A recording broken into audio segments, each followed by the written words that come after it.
Welcome everyone. I hope you're all okay this morning. Today we are joined by Subrah Krishnan-Harihara, Head of Research at Greater Manchester Chamber of Commerce.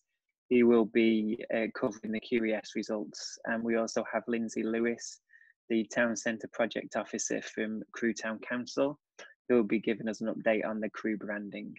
At the end of each talk by the speaker, we will have questions and answers. So if you have a question during the talk, please post it in the Q&A box or the chat, and Don will pick these up later. The quarterly economic survey, obviously it's been the most important one in a while due to the fact that this is the first QES since the onset of the coronavirus pandemic in the UK and the lockdown. The data shared will mark a clear shift from the pre-coronavirus conditions to the current situation, and it will form a significant part for the historical record. Today, Subrah will be analysing the data from our QES survey and then provide an insight of economic activity in the local area compared to the wider region and the national picture. So thank you, Subrah, over to you. Thank you, John. I'm just going to start sharing my screen now. Hopefully everybody can see that. Okay, excellent. Thank you, John. Thanks a lot. And good morning, everyone. Thank you for joining us today. As John said, this quarter's QES is probably one of the most important of our lifetimes. And to those of you who did respond to the survey, thank you. You have participated in a decisive piece of research, the results of which will likely have a lot of influence on both national and regional policy making, because here is the important thing. The results that I am presenting are based on what you, business leaders and chamber members, have told us.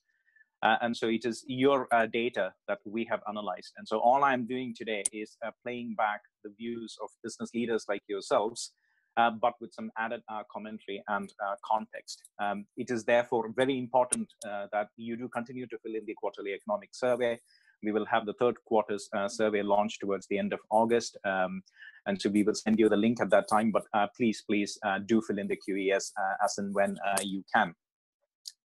Okay, so before I get to the actual QES results, just a little bit on Cheshire East's economy. Now, this is a region of some economic significance because it has got an annual gross value add of 14.5 billion. So the local economy, net of taxes and so on, is worth 14.5 billion.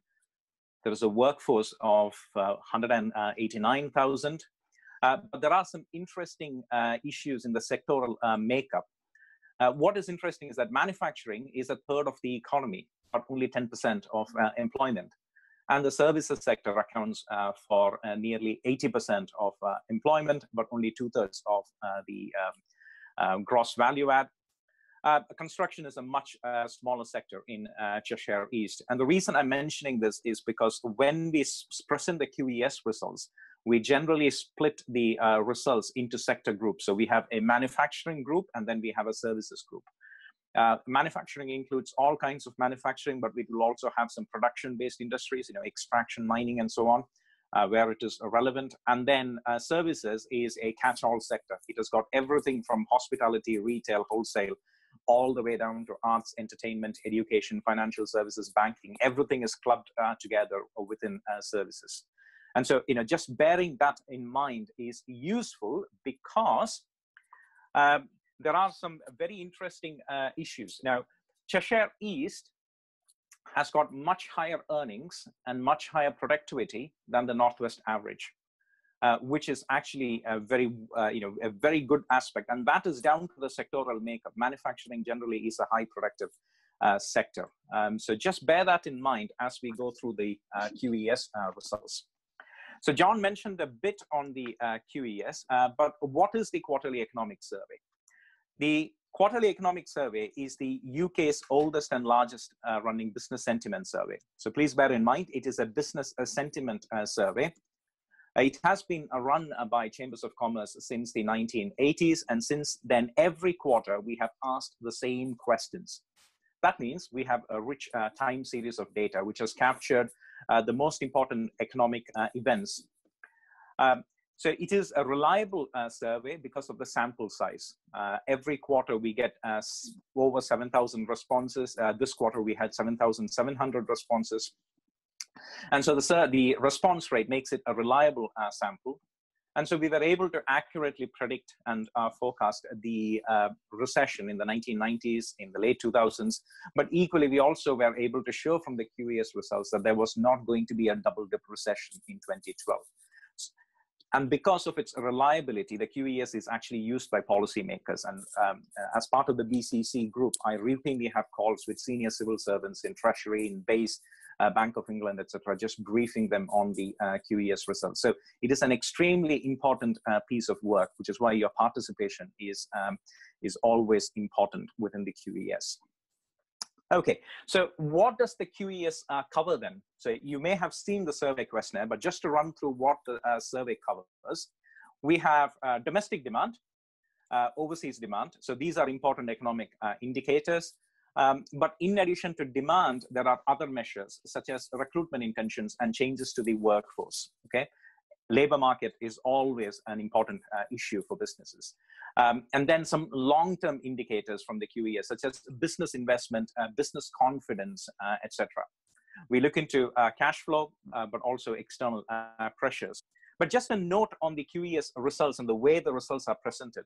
The results are always reported as balances, okay? And this is the percentage difference between the increased responses and the decreased responses. So in the QES, you would have seen most questions have three options. There is an increase option, so it might be an increase in sales, sales stayed the same, or a decrease in sales. And when we present the results, we calculate the difference between the increased responses and the decreased responses. Okay, so that is what the QES results are trying to capture. Okay, so that's the QES results. And then let's look into what the 2020 second quarter results are looking like. Now, you can predict this. They show the economic damage that the coronavirus pandemic has caused. And, you know, in COVID-19, there are some key differences. Many people have compared COVID-19 with the recession of 2008-2009. But I think it is different. In my view, there are various factors which are actually different. The first thing is, of course, we had to stop the supply side of the economy, which means you could, you know, in theory, you could go into a shop and buy, but the shops were closed. So even if you wanted to buy something, you couldn't. So the supply side of the economy was completely constrained. And, you know, some very good economists compared this with putting the economy in an induced coma for a short period of time. So we had to resolve the health crisis by putting the economy in a deep freeze. And so this is a crisis like no other. You know, even in 2008, 2009, we didn't experience this because this was sudden, sharp, and as a result, it may be that the recovery will also not be too far away. But we will look into recovery later. Now, as of now, we do not know the full economic damage that COVID-19 has caused, but we do know certain things. There was a collapse in customer demand. There was a liquidity problem for many businesses. And as a result, most of the QES indicators are at their lowest levels ever. Okay, levels much lower than what was recorded during the recession in 2008-2009. And so it is absolutely certain that we cannot reverse this short-term downturn, okay? But it is highly likely that businesses will make a recovery once the health crisis has been managed. So just focusing on the South Cheshire Chamber results for a moment, there is some good news because the results are slightly better than the Northwest average across most measures. That is a good thing. And then totally we had 7,700 responses in the UK, 1,200 from the Northwest, and approximately 100 from South Cheshire Chamber. So very good results, which give us a good indicator of what's going on in the economy. Okay, so I'm now going into the component parts of the QES results.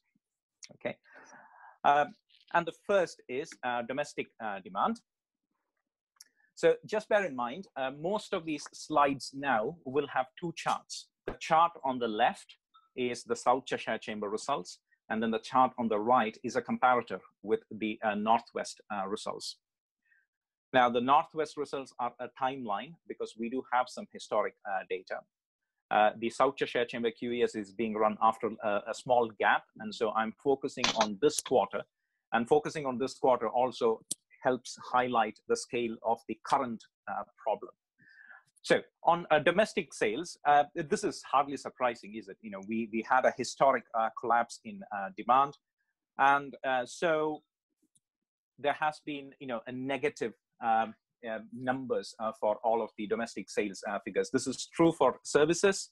Services was more affected, and so you see that a red line on the left-hand side at much lower levels than the gray line.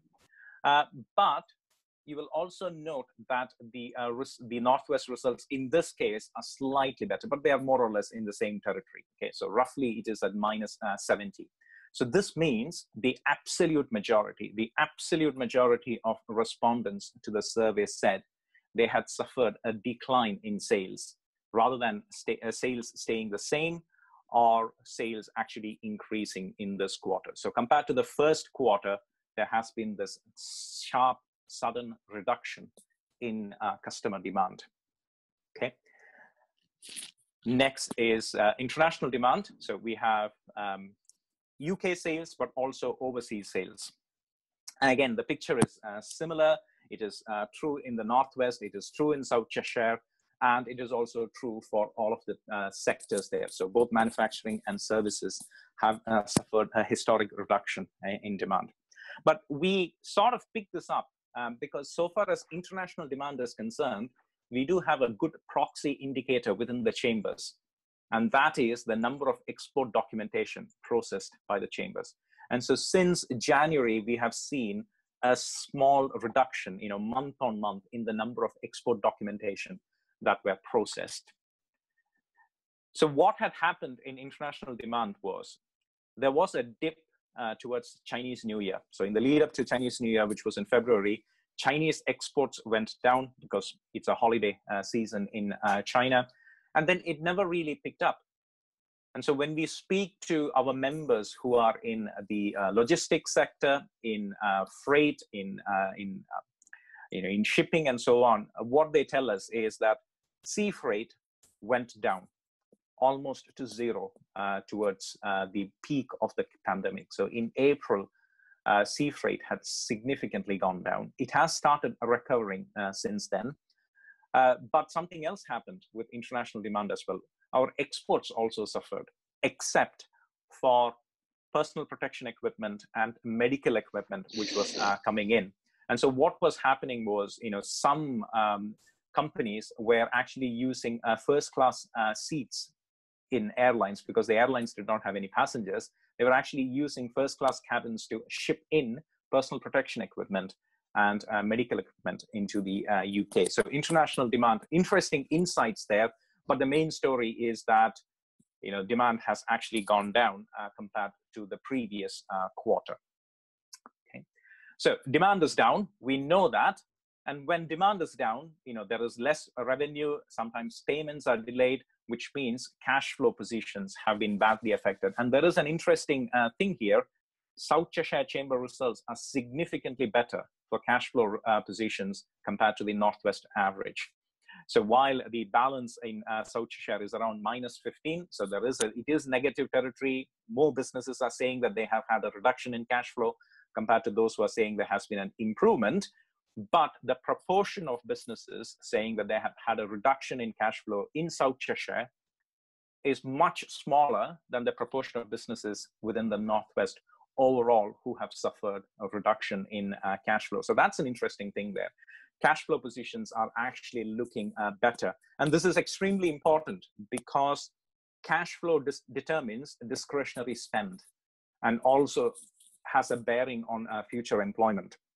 So while there was a sudden sharp decline in April, Since then, cash flow positions are probably slightly recovering. And in fact, towards the end of April, the beginning of May, I did notice a significant turnaround. So some of you may be aware that the BCC was doing these tracker surveys on a weekly basis. We did our own tracker surveys here in Greater Manchester. And what we found is that there was a turnaround at the beginning of May. And that was directly because of the payments related to the furlough scheme, which had come into the businesses. And so cash flow positions at the moment are slightly constrained, but South Cheshire doing better than the Northwest is. And then the next is an important macroeconomic indicator, which is capacity utilization. I have changed, yeah, there it is, capacity utilization. So the question we ask is, are you operating at full capacity or are you operating at lower than full capacity? And the one difference in this response is that this is a simple percentage rather than a balance. And so while in South Cheshire, we have 20% of service businesses saying they're operating at full capacity, more than a third of manufacturing businesses saying that they are operating at full capacity. The balance in the Northwest, again, somewhat similar.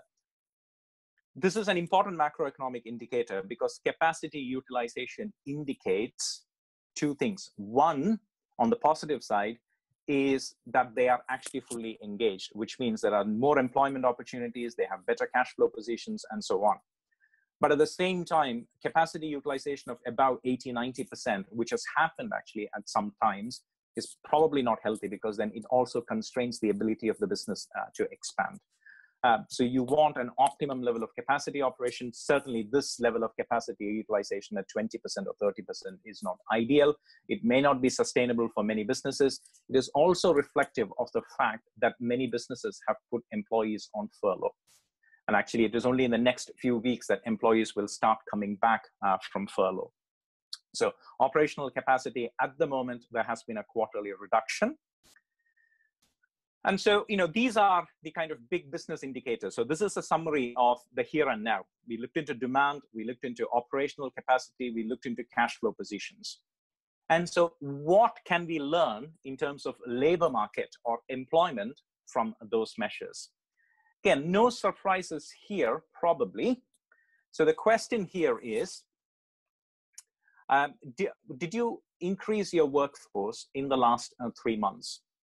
And again, what you can see is that under the current circumstances, not many businesses would have actually recruited actively and increased their workforce.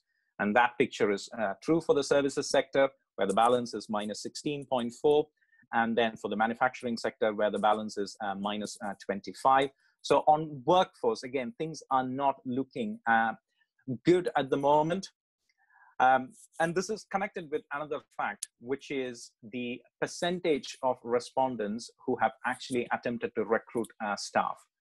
But there is something interesting here. So for services, and we know services was badly affected during this crisis. It was the business to consumer sector, hospitality, retail, food and accommodation services, hotels, etc., entertainment. Those sectors were badly affected. So apart from health and human services, which is one of the subsectors within hospitality, within services group, no other sector would have actually attempted to recruit staff. But manufacturing was slightly different. And we know from case studies from chamber members that many manufacturers did actually improve their processes so that they could directly respond to the demand that was coming as a result of COVID-19. Okay. So they were turning to producing personal protection equipment or hand sanitizers and that sort of thing. So this is a measure that we want to keep an eye on because it is important. What we won't know yet is whether there is a dampening in future employment prospects. Okay, so that is something to bear in mind. So let's look into what the forward outlook is. So going ahead from now into the next quarter, into the next 3-6 months, what are the key takeaways from this QES result? So the first and foremost, of course, is business confidence. Unless businesses are confident that they can actually improve their turnover and they can improve their profitability and margins, you're not going to get much activity levels. So at the moment, business confidence is on the lower side. So very few businesses are actually confident that they can maintain their current levels of revenue or pre-pandemic levels of revenue in the next 12 months or so. Okay, so that is something to bear in mind. Okay, so that is on business confidence. So then look into something else, which is business investment. So confidence is directly related to business investment, because unless businesses are confident, they are not going to be able to make these investment decisions. So I'm just looking into one of the investment measures, which is on capital expenditure, okay, machinery and equipment, particularly of concern for manufacturing businesses, but in relation to IT equipment, etc., it is also a concern for services. Again, the prospects for business investment in the next 3 to 6 months is probably very low. And that is the result of that collapse in demand. Cash flow positions are badly affected. And so when businesses are facing liquidity problems, we would not expect them to go and spend on purchasing new equipment, on expanding business capacity, and so on. So financing and liquidity will have a direct bearing on future investment prospects. Okay, so that was the doom and gloom. It was grim. The results are not looking great for now. But is there any good news? And there is some good news. And I just want to plant a couple of thoughts in your minds. So this is a very interesting chart. So this is not QES data. This is national data that comes from the Office for National Statistics. But just look at the chart on the left. So the first line there, the green line, shows the collapse in retail sales towards April. Okay, so from a very healthy level, it has gone down to below 100. So the y-axis there, the vertical axis, is an index number. Anything above 100 indicates growth, and anything below 100 indicates contraction. Okay, so between March and April, there was a significant reduction in retail sales. But between April and May, retail sales did recover a bit. But that's not the interesting thing. The interesting thing there is that blue line. And that is the proportion of internet sales or e-commerce sales within overall retail sales. Now, for the past 4 or 5 years, internet sales have been around 19 to 20% of overall retail sales. But between February and March, that proportion had increased to 1/3. So now e-commerce accounts for 1/3 of overall retail sales. And also, between February and May, our spend, UK customers' spend on e-commerce went up. So while in February, we only spent 1.6 billion on e-commerce, by May, that spend had increased to 2.3 billion. Bear in mind, it is not just the Amazon and other big players that actually benefited from this. Food stores, so your supermarkets, they benefited from this, but also stores that do not directly sell food. Companies, we had insights from Boots, which said their internet sales have gone through the roof over April and May. So non-food retail also significantly increased between February and May. This is the key takeaway from this slide. There is a lot of pent-up customer demand. And so I believe as and when shops open, as and when hospitality is open, which is going to happen in this weekend, 4th of July, we'll have some pubs and restaurants opening up. I think there is some customer demand. And if we can manage the consumer confidence aspect, then we will see a return to positive territory towards the third quarter. And then this is my penultimate slide. This is actually Greater Manchester results, but this gives you a trend and a pattern which I would like you to pay attention to. So what we did here in GM is to do a series of tracker surveys. So between the end of March and the beginning of June, we did a weekly, in some cases fortnightly surveys, just to understand how the economy is shaping up during the pandemic. And so in April, what we saw is a significant reduction in sales. And so if you look into that breakdown of the results, the chart on the left, the breakdown on results as no responses. So that is the sales decrease response, which is the kind of purple line there. The orange line, which is the sales, stayed the same, and then the green line, which is sales increased. But look at how the proportion has changed between the end of March, which is a week 1, and the beginning of June, which is a week 9. And so clearly what has happened is there has been a stabilization. So things are not in free fall, which is good news. But in the last kind of 2 or 3 weeks, sales have started going up as well. So you see that slight increase in the number of sales went up responses. And what I have done, and I might be criticized for this, but the chart on the right is a kind of forecast. Again, this is based on Greater Manchester data rather than Northwest data. What we see is this: we are not going to have a sudden, quick V-shaped recovery. So you would have heard the alphabet soup for recovery, a V-shaped recovery or a W-shaped recovery, etc. It looks unlikely based on the data that we have gathered so far. What looks likely is a tick mark shaped recovery or a Nike swoosh type recovery.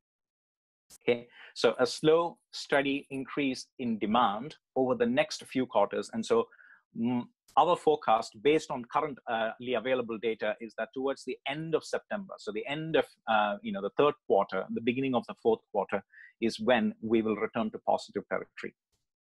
Okay, so that is a forecast. Again, this is good news because it does not mean that we are going to have a prolonged period of uncertainty. But to actually realize this, we do need some things. The first thing is to bear in mind is that COVID-19 was a public health crisis. And the support measures that the Chancellor announced cushioned the impact for businesses, but clearly more measures are needed.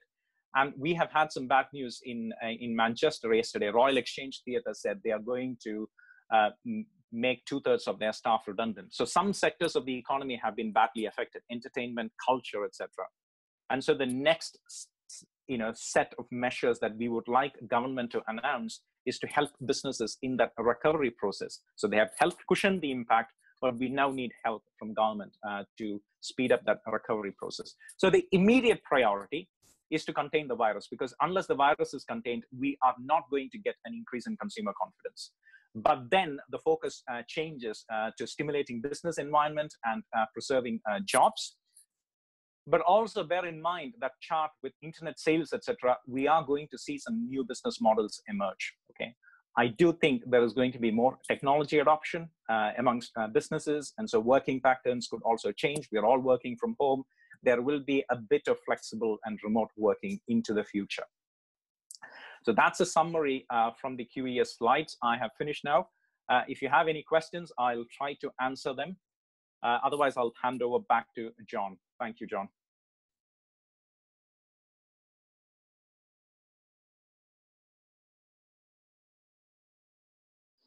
You're still on mute, John.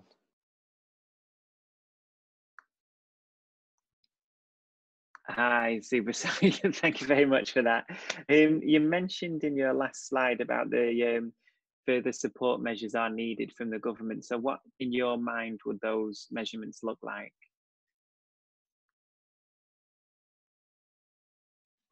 Yeah, absolutely, John. So, let's to understand what measures are needed now, let's just look at what support measures were already offered. So we know the sectors which were badly affected. And so one of the first things that the government did is to give rates relief, business rates relief to the worst affected sectors. Business rates reform has been pending in the country for I don't know how many years. Successive chancellors have spoken about it. It has not actually come to fruition. So we would see some movement on business rates. We also need to see some measures to bolster consumer confidence. So the health part of it has to be tackled, but the economy part of it.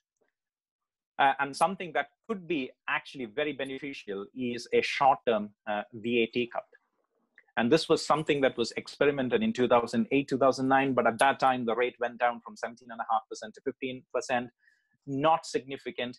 But if we could see a reduction from, say, 20% to 15%, for 6 months to 1 year. And if it is targeted, then we would have a significant increase in consumer demand. So, what the government is counting on is festive shopping towards the end of the year. If you look at the timeline of some of the schemes, most of the schemes are due to end on the 31st of October. just in time for festive shopping to pick up. So we would want to see a reduction in VAT that can bolster consumer confidence. And then the next thing is about investment, okay, public investment. And of course, infrastructure projects are important. HS2 is extremely important, particularly for Crewe, but also for Manchester. But HS2 is 20 years away. But we need short-term projects, that could be road improvements, it could be cycling lanes, it could be investment in public transport, etc. So investment which can actually stimulate employment in the next 6 to 12 months. So it's that time period of 6 to 12 months which is extremely important for preserving jobs. Excellent, thank you. I've got some questions, if that's all right, Subrah. Sure. There's been some comments about the possibility of sharing the slides around after the webinar. Is that okay? That's absolutely fine. I'll send you a PDF of the slides, only because I've got links to Excel sheets in the background. That's so just fine. your wide, yeah. Thank you. Are internet sales included in overall retail sales or in addition? So that blue line which showed is the proportion of internet sales within overall retail sales. So when we report as retail sales as a whole, yes, internet sales will be included in it, of which 20% was e-commerce, but now it is at 33%, yes. Thank you. Regarding the employment figures, we have seen on the news large employment layoffs, Bentley's, aerospace and high street outlets, which is likely to affect the discretionary spend. Is there a feeling as to the likely extent of the unemployment impact, or is the jobs market more robust than the news headlines may indicate? Okay, good question.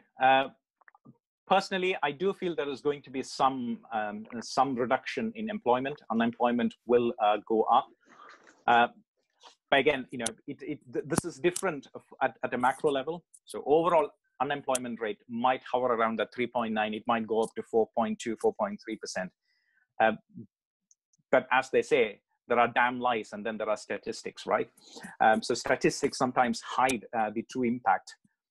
So what you will have is some sectors such as aerospace, the airline industry, which are badly affected for the short term. So what we do need to do is to bolster consumer confidence. Unless people start shopping again, unless people feel confident to go out to pubs and restaurants, you're not going to have that improvement. The same holds true for the airline industry and the aerospace industry. Unless we get better consumer confidence, we are not going to see a significant uptick in air travel, which will dampen employment prospects. Will the true picture be slightly better than what has been forecast? Probably. I think there is going to be an element of that, yes, because at the moment we are looking at the worst case scenario. This is a constantly moving picture. So the picture at the end of July might be slightly different. The picture at the end of August will be slightly different. So it is likely that it won't be as dire as forecast. Thank you. And then final two questions. Do you think the positive increase will continue in the same fashion once the furlough scheme finishes? Hopefully, yes. The furlough scheme is due to end in its current form at the end of this month. And there is an issue which is increasingly coming into the discourse now, which is the possibility of job losses towards the end of the furlough scheme. So as and when this furlough scheme is withdrawn, is there going to be an impact? And I think what we might see from the Chancellor, again, this goes back to John's point about additional support measures. What we might see is perhaps a furlough scheme in some guise for the worst affected sectors. And that might include your airline industry, it might also include your hospitality industry. So there will be undoubtedly, there will be some job losses as and when the furlough scheme is withdrawn. And we have started seeing the impact of that now. But again, there is time to intervene and to preserve jobs. That's perfect. Thank you for that, Subrah. And that's all the questions. Oh no, we just got one more through. Have you factored the need for government debt repayment into your forecasts? No, we haven't, because this is purely based on the QES and the Business Monitor, the Greater Manchester Survey data. Yes, debt is a matter of concern. It is now more than 100% of GDP, but there are two issues to bear in mind when we are talking of debt. One is, of course, we are focused heavily on government debt. government debt in itself is probably not a major problem at this time, and that's because interest rates are historically low. They are low everywhere in the world. And so if there is a time to borrow to invest, this is now the time to do that, okay? And then the second thing is, to an extent, when we are faced with black swan events like this, we have to put aside the rule book. So, you know, if we hadn't spent the 330 billion on those support measures, then we would have seen mass unemployment already. And so you would have seen the increase in government spending by way of the benefit system. Okay, so yes, government debt is a concern, and it is highly likely that there will be some tax rises. But I don't think now is the time to worry about government debt, because we are trying to preserve jobs and we are trying to preserve livelihoods. And at the same time, we are also having to spend extra on the healthcare system. Perfect. Thank you for all those. Thank you for the questions, everybody. Excellent. Thank you, Subrah. And just as Dom said, thank you to everyone who submitted the questions. So next up, we have Lindsay Lewis from Crewe Town Council, who will be giving us an update on the Crewe branding and development plans for the local area. So as with Subrah's presentation, there will be the opportunity to send in questions, so please do. Okay, over to you, Lindsay. Well, thank you, John. Good morning, everybody. So Crewe Town Council, a couple of years ago, started to have discussions with the Chamber and with other stakeholders about creating a place brand for Crewe.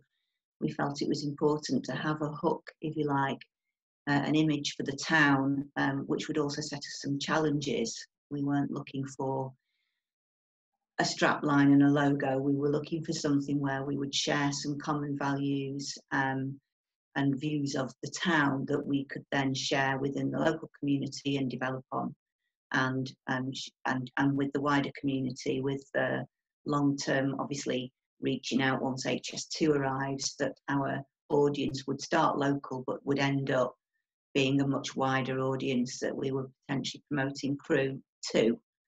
So what I thought I'd do this morning, we've not completed the whole process yet. We're due to sign off the creative and some strategic thoughts about how we use the brand. But I thought I'd share with you some of the process and the values that we've come to at this particular point in time. And hopefully at the next opportunity, we'll present to you also what that starts to look like. And more importantly, how we start to do something with the brand, because it's not something that we want to leave on the shelf as a brand book and that's it. We want to actually make this work for Crewe. So I'll just try to share, remember how to do this. Okay, hopefully you can see that now. So this is the presentation which our chosen design agency came up with. So Hemingway Design, some of you will have come to our workshops and have met Wayne Hemingway, or you'll have seen him on the telly commenting on various things.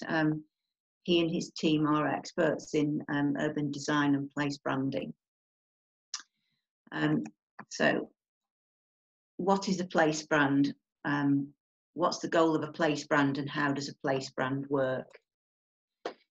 Their view is that places don't need brands. Places are brands, and they need to behave like brands because we're in competition with other places. And we need to do that to attract business, investment and visitors and people, good people in your area. And it's not a logo or a font, it is a set of shared values and common goals. So you can see why we selected Hemingway, because they bought into exactly the same view that we had, what we needed to do, what was important.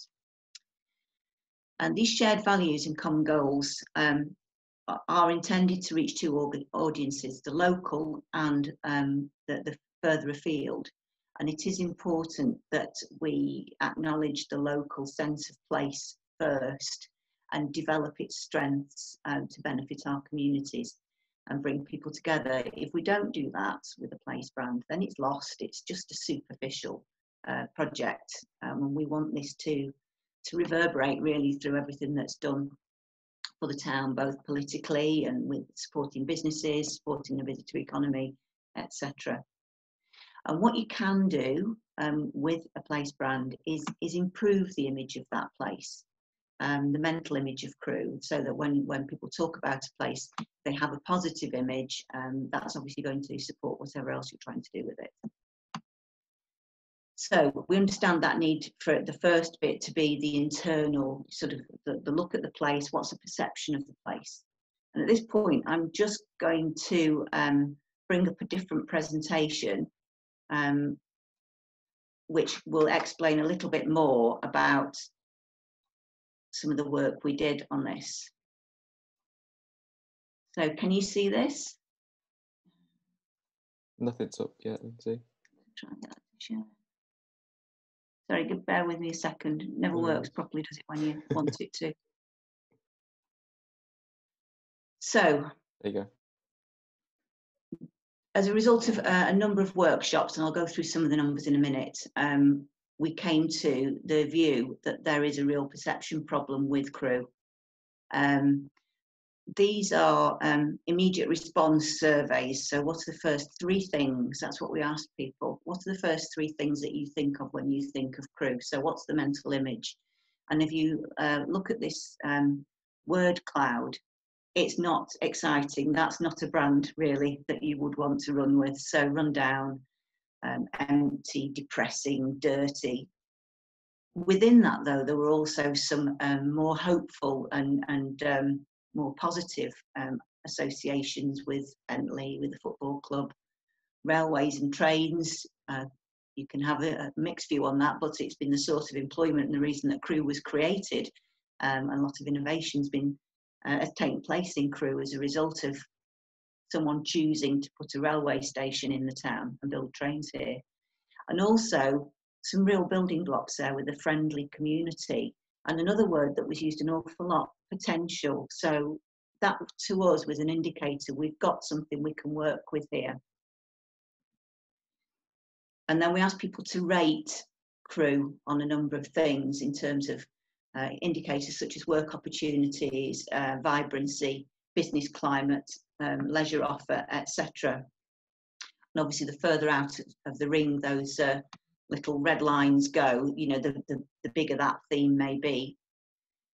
We also did an online survey and looked for people's responses to a number of images. We didn't give them many clues, we just gave them images and asked people to be to think about those images and what they meant to them, which just prompted some deeper response on some of the initial observations we'd had about the town. So manufacturing and community came up high in people's thinking about the town, but also some interesting ones, things that we were glad to see, like Lumen, which is the event that the Town Council developed 2 years ago to try to raise the bar and change the perceptions of the town, throw it in a different light. And that was actually figuring quite highly in people's responses. And then interestingly, culture and young people and multiculturalism. We have a very young population in comparison to the rest of Cheshire and Warrington, not necessarily well represented and catered for. And there are opportunities there for us to really develop some support for young people and to freshen the image of the town by building on that. And then we asked for statements about the town. And these are the positive ones. There were lots of negative ones, but that's not useful to us. We were looking for the nuggets, really, that we can grow. So the positive responses were things like this: Crewe is proud of its past achievements. And really good comments about the people being straightforward and hardworking and loyal, being tough. The importance of Crewe to the neighbouring towns. And one person said, you know, when Crewe thrives, the rest of the area thrives. So we have to be aware of the role that Crewe has to play for the wider area and to serve the wider area. If we provide what people expect and aspire to, then obviously the economy of Crewe is going to improve, but also the quality of life for the people in the surrounding towns and villages. And again, references to the community spirit, it's kind and caring, and that it matters. Other comments like, how can I criticise a place that's given me work and good work for over 20 years? So we need to celebrate the good things, and that's what we're aiming for now. The good things, Crewe punching above its weight with investments in places like the Lifestyle Centre and the UTC, all nuggets of hope, the Market Hall regeneration, the Archive Centre, which is due to come in a few years' time, the good events that we've organised, and then work and apprenticeships and training, skills and education, all things that were really important to people in our surveys. And the fact that Crewe is an affordable place to live. So it is a place you can come and set your stall. You can start out in Crewe. You can afford to live in a reasonable house with a reasonable job, and it could be your springboard. And then we have this hard-working community. So that's developed some emerging narrative themes and values. And what I'll do now is I'll go back to the brand itself to show you where we've got now with those brand values. Find it again. Where have you gone? Okay. So can you see this now? Yeah. I'll just give you these details in terms of our survey work, and I'm aware I've got a statistician watching us, so an expert in stats. We had a total of nearly 1,400 responses to our digital online survey. And then we had over 150 involved in our face-to-face workshops and more detailed drilling down and discussions. Hemingway studied for us over 40 reports and data sets. They monitored social media and looked at comments about the town and what was prominent about the town if you actually just Googled Crewe. And we had outreach sessions with groups like the Heritage Group and other interest groups, and then some one-to-one stakeholder consultations. Okay, brilliant. Thank you very much for that, Lindsay. Lots of interesting things lying ahead for the area. Has anyone got any questions? Yes, we've got one question currently. If you do have any more of those, add it into the Q&A box and we'll pick it up. How soon do we expect to see a positive impact of the new brand, or what are the milestones on the rebrand journey, and when can local people see the benefits? Okay, so we're just waiting for some strategic thoughts to come back from Hemingway. We've already got some of our own, but we'll take some guidance from Hemingway too. There are some things that you will start to see quite soon. We've held back off hoardings for the Royal Arcade development in the town centre until this was completed. It seemed crazy to start investing money in something when we were waiting for some premium design to come back. So you'll start to see something around the Royal Arcade hoardings. We're already thinking of how we apply that to certain events and activities as a town council. And the place brand itself will be adopted, or has been adopted in principle, by the new place board, which is being developed to attract investment to Crewe. Perfect. So we'll start to give you some timelines, hopefully at the next presentation. That'll be good, thank you. I got another question. Interested in the value filter. What impact had this had on re-evaluation on ongoing projects? How much realignment will be required in current decision-making processes? That's a good question, and it is making us re-evaluate certain things. Hence, holding back on certain projects because we felt that there was greater value to be derived from them. So, the place brand with the town council will be adopted really through all of its work. Each committee will be made aware the town council bought into the scheme early on, and it will in the future impact what we do and the way we think. Perfect, thank you. Is there an update in regards to the town centre and its redevelopment? Not really my area, although I'm familiar with what's going on. The developers are asking to see the brand. They were involved in the workshops. I understand that the buildings have been decommissioned and demolition should start towards the end of the summer, and building work should start next summer. Thank you. Final two questions that I've got through. Has Hemingway given any examples of towns which are similar to Crewe but ahead of us in this journey?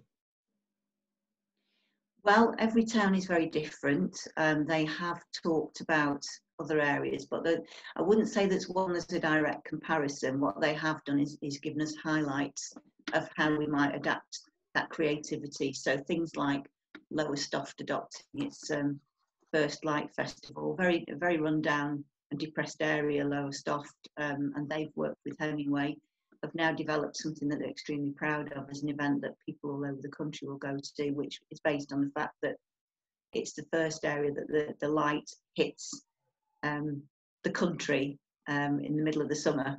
So but we'll look around to best examples in other places of how you find your own speciality and then ways of using it. Thank you. And the final question, given the catastrophic outcome for retail during the last 4 months, has there been any change in the proposal to regenerate Crewe Town Centre? As far as I know, there hasn't been a change. Plan is the plan. It is mainly a leisure-led development as opposed to a retail-led development. But obviously, we're dealing with people who are making huge investments, and if they feel there is a requirement to make those changes, then I am sure they will. Perfect. Thank you. That's all the questions, John. Excellent. So thank you again, Subrah and Lindsay. That was incredibly useful. I hope everyone here today found the webinar interesting. It will be, as Dom said, we'll put it on our YouTube channel shortly. Dominic will be sending out an online feedback form regarding our online events, and we'd really appreciate if you took, it only takes 5 minutes just to fill it out. We'd also really like to hear what future events and webinars you would find useful for us here at the Chamber to cover. Just a couple more things. The Chamber magazine will currently, the next edition, we are looking for release by the end of next week, and that would just be an online release due to people not physically being back in their offices.